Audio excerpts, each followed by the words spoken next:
I find that interesting that, you know, because of the one time I didn't have my camera today, and a whole thing played out on Walnut Street and also Sansom between 18th and 17th, I decided, okay, I'll just have to make sure I use my camera all the time. And sometimes I take a break. But interestingly, when I have the camera, should people be doing something on purpose as opposed to just behaving in a natural way? Like, I need to run to the store, I need to do this, I need to do that. Some people come out here with too much intention and they live too much on purpose. So when I'm walking out here with a camera, they either have second thoughts, you know, they second guess whether they should be doing what they're doing, or they're just outright, you know, wind up on a video somewhere doing what they do, and transmissions can go really high up. Some people don't even have to watch the videos, they would know, got them. Yeah, they couldn't help themselves, they had to do this, that, and the other.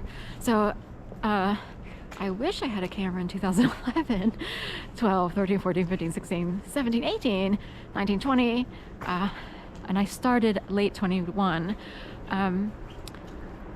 If I had known how to use a camera or had the money,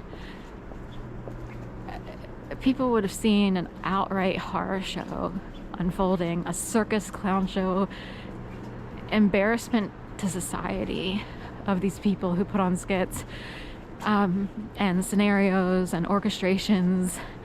I have no respect for them whatsoever, because of how badly they hurt me and ruined my sort of life.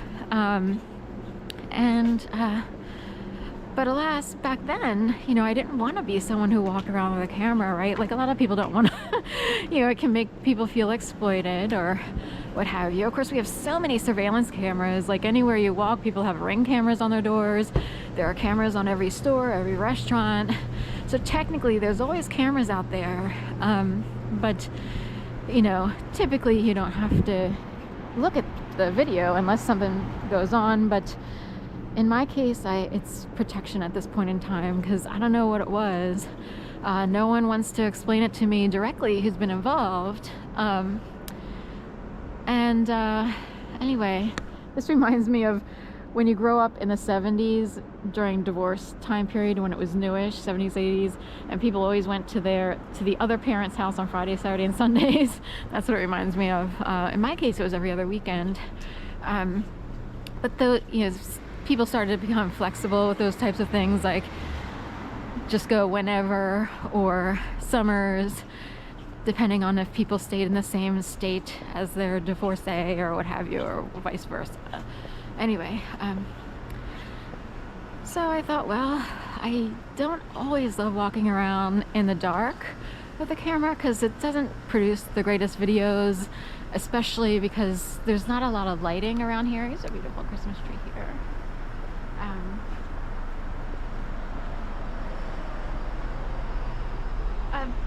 So in the parts where I'm walking now, you know, it's residential, neighborhoody, and it's dark, you know, except for the extra Christmas lights. The best places to walk at night are Broad Street or Market Street, because all the buildings are lit up and there's a lot going on. Market Street has billboards and sections that look like New York City with a big digital lit up, you know, signage, billboards and stuff like that. But anyway, here's this. This house here, I think someone different moved in. I believe it's just one house. Sometimes, oh no, it has a call box, but I don't see multiple. There might be 3 units in it. 2024. This is a tough one. Some of these larger homes have like 3 condos in them. Hard to tell, but in the past, this very large home here used to put majorly gigantic skeletons on the wall, like scaling the front of the house for Halloween. That would be their Halloween decoration. And they're like they were giant sized, more than life size. And my guess is the people who used to do that must have moved, because in the past 2 or 3 years I haven't seen those skeletons, so I miss them. But someone else is doing, impressive decorations, and that's down on is it Uber and or Capital? I think it's Capital and Lombard. It's just west of 19th Street on Lombard, and the people doing the incredible decorations there for Halloween and Christmas are on the last unit of a complex.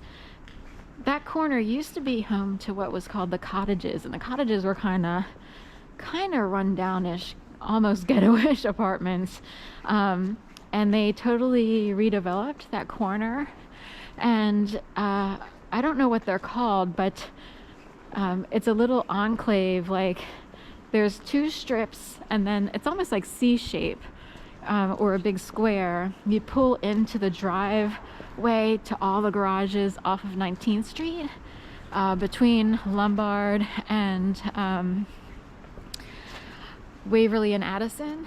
And anyway, and there's like 9 units or whatever, but they're mega townhomes, so very expensive. What a difference from the cottages. But anyway, Merry Christmas. It's December 25th. Have a beautiful night. Stay safe. And we're on to New Year's. So hopefully 2025 proves to be a great year.